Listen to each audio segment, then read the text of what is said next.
এটাই ভালো লাগছে, মানুষ জেগেছে। তিলোত্তমার প্রতিবাদে আজ 4ই সেপ্টেম্বর অন্ধকার ভারতবর্ষ।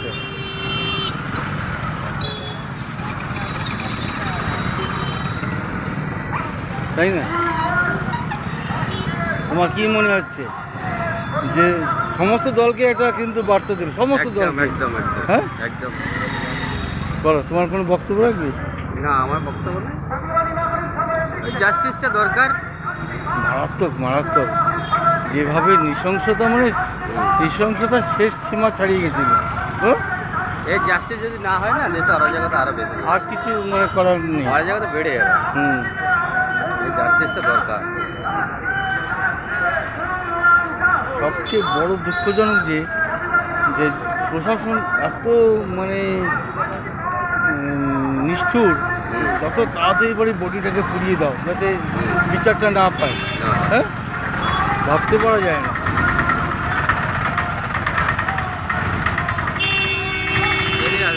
গাড়িগুলি ডিস্টার্ব করছে। হ্যাঁ, সুজিত দা, ফটো নেবো?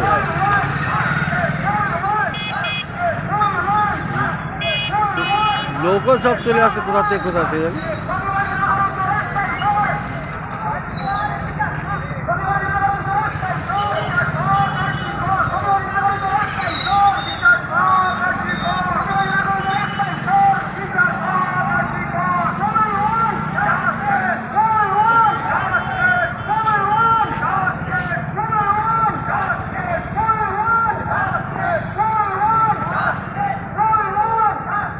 আজকে রূপনারায়ণপুরে 1 ঘন্টা নীরবতা পালন, 9টা থেকে 10টা, তিলোত্তমার জন্য।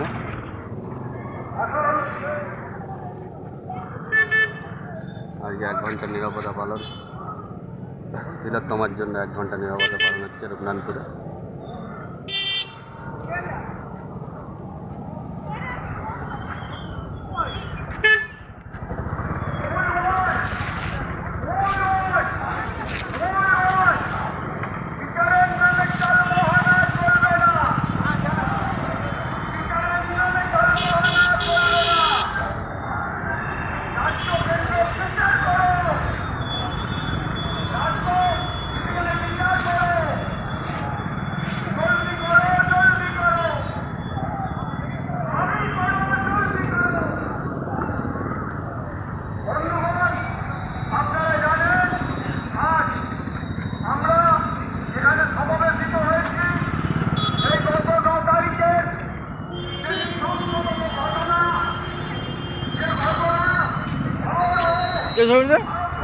কে বক্তব্য রাখছে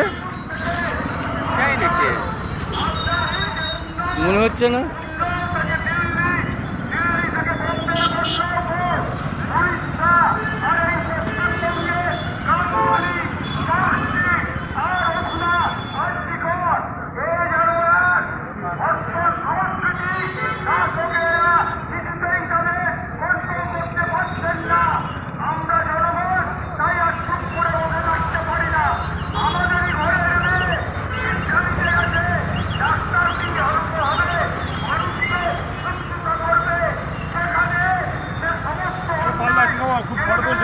হ্যাঁ, বলো।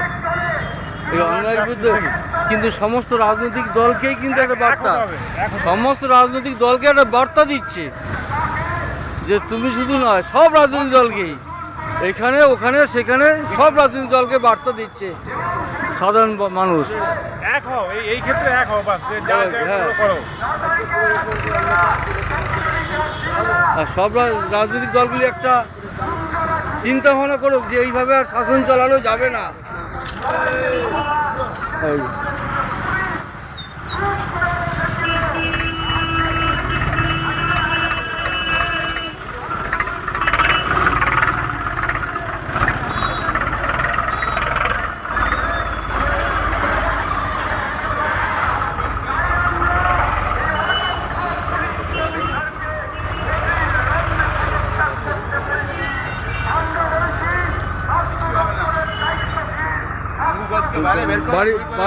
বাড়িতে গেলে ঘুমালে কি হবে? সব হবে।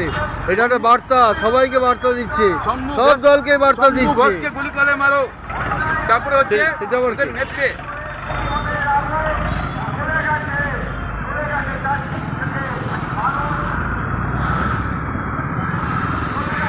সমস্ত রাজনৈতিক দলগুলি একটা বার্তা পেয়েছেন নিশ্চয়ই, সেইভাবে চলুন।